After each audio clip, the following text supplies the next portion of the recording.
relation between standard Gibbs free energy change and equilibrium constant. Remember one thing, this delta G naught is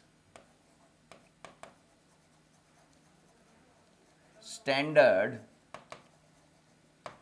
Gibbs free energy change. Standard Gibbs free energy change, and it is equal to minus 2.303 RT log of K. This is the relation, very important relation. You have to learn this. It is very, very important. When delta G naught is negative, then the value of equilibrium constant will be large positive, and when delta G naught is positive, then the equilibrium constant is less than 1. इसका मतलब क्या है, हमें पता है कि delta G is equal to minus 2.303 RT log K है, तो माइनस साइन से हमें लग रहा है कि डेल्टा जी की वैल्यू जब पॉजिटिव होगी तो K की वैल्यू नेगेटिव होगी, मतलब K की वैल्यू नेगेटिव होगी, इसका मतलब क्या होगा, वैल्यू कम होगी, यानी कि रिएक्शन बैकवर्ड डायरेक्शन में जा रही होगी, और जब डेल्टा जी की वैल्यू नेगेटिव होगी इसका मतलब है रिएक्शन फॉरवर्ड डायरेक्शन में जा रही होगी. Now examples based on the equilibrium constant.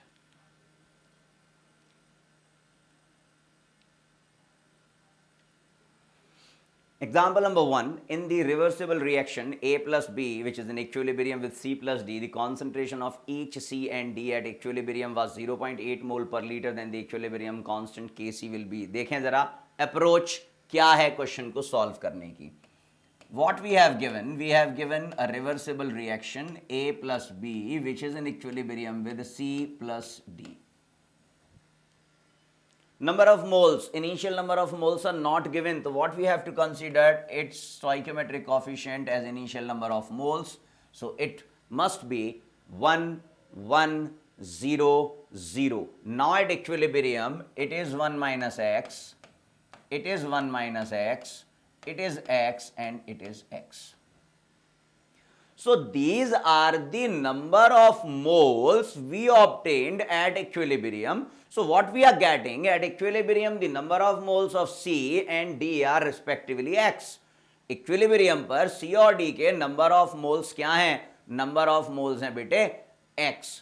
और इन्होंने हमें x का वैल्यू क्या दिया है? इन्होंने हमें x का वैल्यू दिया है 0.8, क्योंकि उन्होंने बोला है कि C और D का इक्विलिब्रियम पर कॉन्सेंट्रेशन है 0.8. इसका मतलब है कि x is equal to 0.8, it is given. ये वैल्यू मेरे पास है जो मुझे क्वेश्चन में दे रखी है.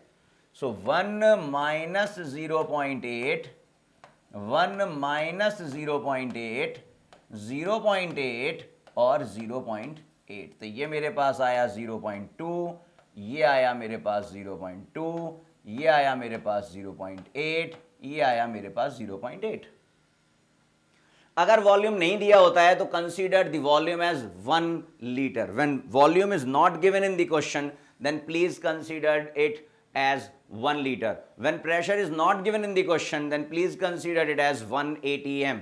So we want to calculate the value of K. So the value of K is concentration of C into concentration of D upon concentration of A into concentration of B. Put the value 0.8 into 0.8 upon 0.2 into 0.2. So what we are getting? We are getting it as 16. So the Kc for this reaction is 16.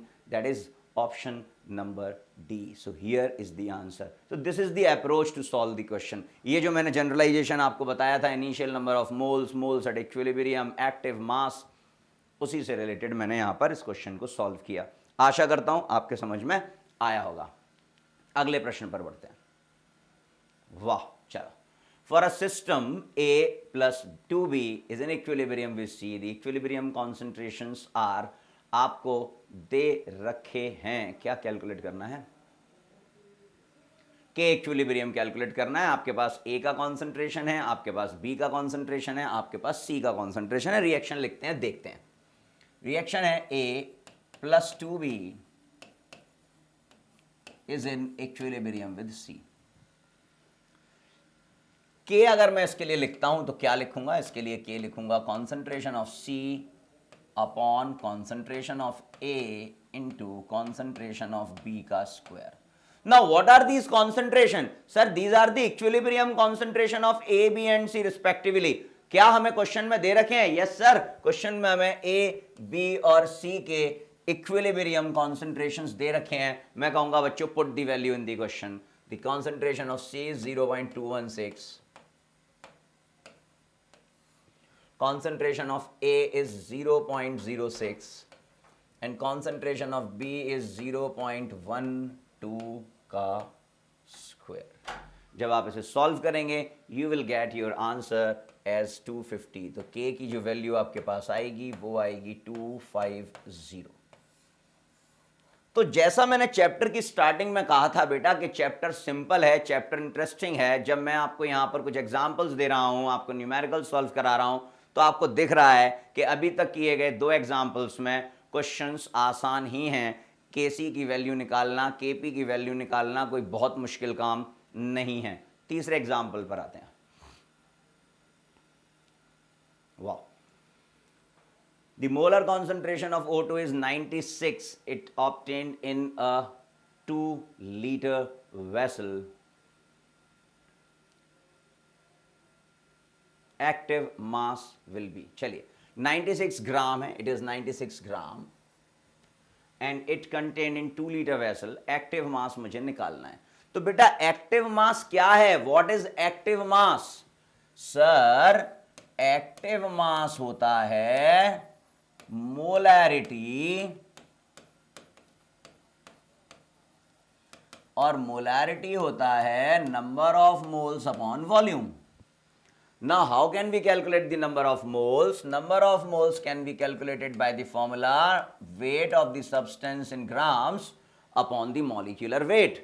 So what is the weight given? It is 96. What is the molecular mass of oxygen? It is 32. So number of moles मेरे पास कितने आए? Number of moles मेरे पास आए 3. What is the volume given? Volume given is 2 liters. So active mass is what? N by V. So N by V becomes 3 by 2. That is 1.5. So this is the active mass again. देखिए question कितना आसान है, कितने आसानी से question solve हो रहा है. अगर हमने बेसिक्स अच्छे से पढ़ लिए हैं तो हम बड़ी आसानी से क्वेश्चन को सॉल्व कर सकते हैं.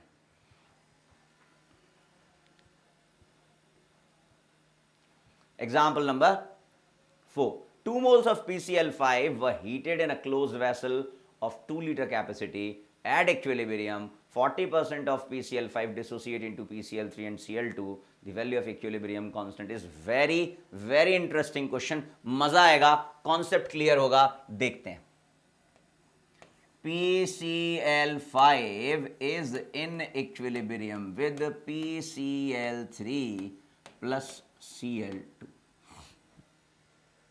क्या नंबर ऑफ मोल्स दिए हैं? हाँ दिए हैं. PCl5 के कितने नंबर ऑफ मोल्स हैं? 2. तो it is 2, it is 0, it is 0. अब बड़े ध्यान से समझना बच्चों. It is 2 minus x, it is x and it is x. अब इन्होंने हमसे क्या बोला है? इन्होंने हमसे बोला है 40% PCl5 डिकम्पोज हो रहा है जी. 40%. बेटा किसका 40%? इनिशियल मोल्स का 40%. इनिशियल मोल्स कितने हैं? सर 2 हैं. तो बेटा 2 का 40% कितना? सर 0.8. 2 का 40% कितना होगा? 0.8 होगा. 40% ऑफ 2 मोल्स मतलब 0.8 मोल्स. कितना है? 0.8 है. चलिए ये आ गया 2 माइनस 0.8, ये आ गया 0.8 और ये भी आ गया 0.8. ये आया मेरे पास 1.2, ये आया मेरे पास 0.8 और ये आया मेरे पास 0.8. वॉल्यूम कितना है? 2 लीटर. तो ये तो मेरे पास इक्विलिब्रियम पर मोल्स हैं. These are the moles at equilibrium. तो मुझे अब तो एक्टिव मास की जरूरत पड़ेगी. तो एक्टिव मास क्या लिखूंगा? Number of moles upon volume. Number of moles upon volume, number of moles upon volume. तो it is 0.6, it is 0.4, it is 0.4. Now Kc becomes concentration of PCl3 into concentration of Cl2 upon concentration of PCl5.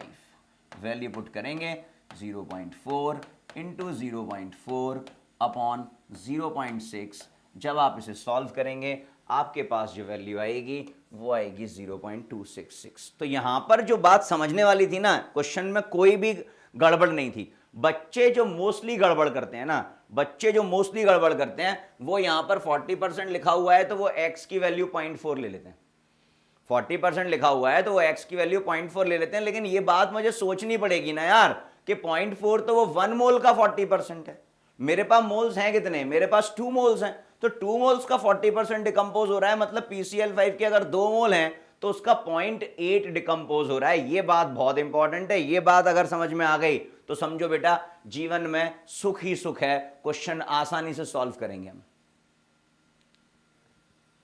Next example. A mixture of 0.3 moles of hydrogen and 0.3 moles of iodine are allowed to react in a reaction of a 10-liter evacuated flask at 500 degrees Celsius. The reaction is H2 plus I2 is in equilibrium with 2HI. The Kc is found to be 64. Amount of unreacted iodine at equilibrium is. मजा आ गया. देखो जरा reaction लिख रहा हूं. H2 plus I2 is in equilibrium with 2HI. लिख लिया जी? हाँ सर लिख लिया. कितने मोल्स थे? 0.3. कितने मोल्स थे? 0.3. ये कितना होगा? 0. ये आया 0.3 माइनस एक्स, ये भी आया 0.3 माइनस एक्स, और ये कितना आया? 2x. ये तो आ गए मेरे पास moles at equilibrium. Now what is the volume of the vessel? Sir it is 10 litre. तो 0.3 minus x upon 10 is the active mass of hydrogen. 0.3 minus x upon 10 is the active mass of iodine, and 2x upon 10 is the active mass of Hi. So this is the value of active mass. किसकी value है? ये active mass की value है. किसकी value है? Active mass की value है. ठीक है जी, बहुत अच्छी बात है. अब अगर मैं इसके लिए Kc लिखता हूं बेटा, HI के कॉन्सेंट्रेशन का square upon concentration of H2 into concentration of I2.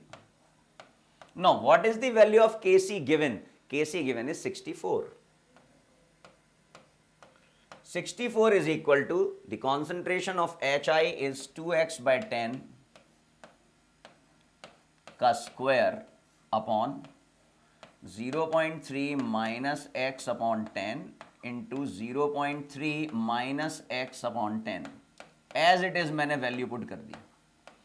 तो आप यहां से क्या देखेंगे? आप देखेंगे 64 इज इक्वल टू आया 2x अपॉन 0.3 माइनस एक्स का स्क्वायर.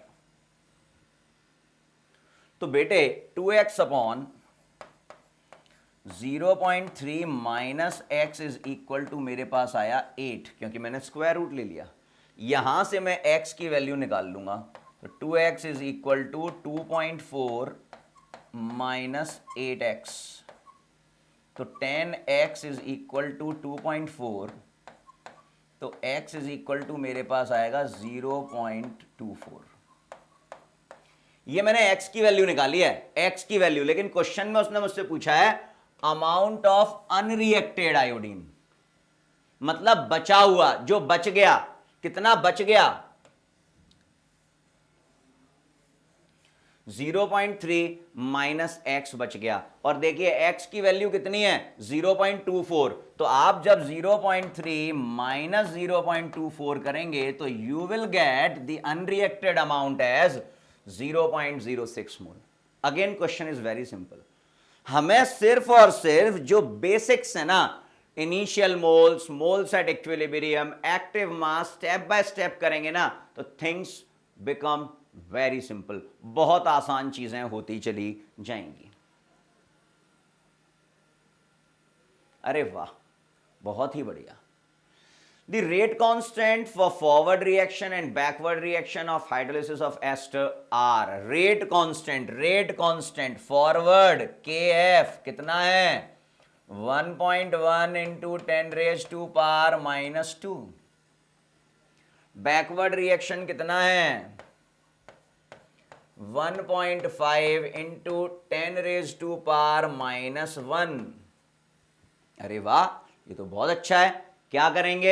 क्या करेंगे हमसे पूछा है इक्विलिब्रियम कांस्टेंट बताओ. क्या पूछा है इक्विलिब्रियम कांस्टेंट बताओ. क्या इक्विलिब्रियम कांस्टेंट के का KF और KB से कोई रिलेशन है क्या? आप बोलोगे हाँ सर है. मैं कहूंगा क्या कि सर आप ही ने तो बताया था कि इक्विलिब्रियम कांस्टेंट के क्या होता है ratio of the rate constant of forward and backward reaction. मतलब K is equal to KF upon KB. KF is 1.1 into 10 raised to power minus 2 and KB is 1.5 into 10 raised to power minus 1. Value हमने put कर दी है और जैसे ही हम इसे solve करेंगे we will get our answer as 7.33 KF upon KB. वाह वाह. चलिए, for a reaction PCl3 plus Cl2 gives us PCl5 at 250 degree Celsius. The value of Kc is 26. अरे वाह, Kc दे रखा है भैया. कितना दे रखा है Kc? सर 26 दे रखा है. बहुत अच्छी बात है. क्या निकालने को कह रहा है? Kp निकालने को कह रहा है. कौन सा रिलेशन लगाते हैं sir? Kp is equal to KC RT to the power delta n लगाते हैं सर. मैं कहूंगा बेटा इस रिएक्शन के लिए जल्दी से बताओ कि डेल्टा n की वैल्यू क्या होगी. सर डेल्टा n तो होता है number of gaseous moles of product minus number of gaseous moles of reactant. चलो, प्रोडक्ट कितना है 1, रिएक्टेंट कितना है 2. डेल्टा एन की वैल्यू कितनी आएगी सर? -1 आएगी सर. आर की वैल्यू यहां पे क्या रखूंगा सर? आर की वैल्यू आपको यहां पर जो रखनी है वो रखनी है 0.0831 रखनी है सर, क्योंकि आपने बताया था इस रिलेशन में तो यही वाली वैल्यू रखनी होती है. बेटा टेम्परेचर की वैल्यू क्या रखूंगा सर? टेम्परेचर की वैल्यू रखोगे आप 250 + 273. मैं कहूंगा सच में? बोले हाँ सर. क्यों? क्योंकि कैपिटल T क्या है? It is absolute temperature. Absolute temperature क्या होता है sir? It is temperature in kelvin. तो केल्विन में कन्वर्ट करने के लिए डिग्री सेल्सियस में मुझे इसे जोड़ना पड़ेगा. तो कितनी वैल्यू आई है मेरे पास? 523 केल्विन मेरे पास आ गया. रख दो भैया वैल्यू. Kc की वैल्यू है 26, R is 0.0831, temperature is 523 and delta N is -1 बच्चों. तो जैसे ही आप इसे सॉल्व करोगे you will get your answer as 0.61. Last example अभी का क्या है लास्ट एग्जाम्पल? लास्ट एग्जाम्पल कह रहा है कि अगर 2HI gives us H2 plus I2 के लिए इक्विलिब्रियम कांस्टेंट की वैल्यू 0.25 है, तो बताइए इस रिएक्शन के लिए वैल्यू क्या होगी? बताओ. इससे आसान प्रश्न बन सकता है क्या भैया? नहीं बन सकता. क्यों? क्योंकि सर आपने बताया था K forward is equal to 1/K backward. बेटा कब बताया था सर? जब आप कैरेक्टरिस्टिक बता रहे थे कि अगर कोई रिएक्शन है और उस रिएक्शन के लिए इक्विलिब्रियम कांस्टेंट की वैल्यू K है, तो सेम टेम्परेचर पर बैकवर्ड रिएक्शन यानी कि रिवर्स रिएक्शन के लिए value of equilibrium constant will be reciprocate. तो मैंने देखा कि भाई ये फॉरवर्ड रिएक्शन है, इसके लिए वैल्यू दे रखी है 0.25.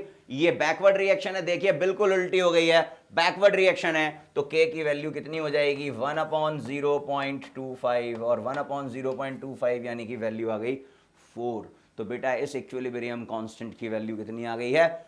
4 आ गई है. कौन सा कॉन्सेप्ट लगा है? At constant temperature what will happen at constant temperature? the value of equilibrium constant K for forward reaction is equal to 1 upon the equilibrium constant K of backward reaction.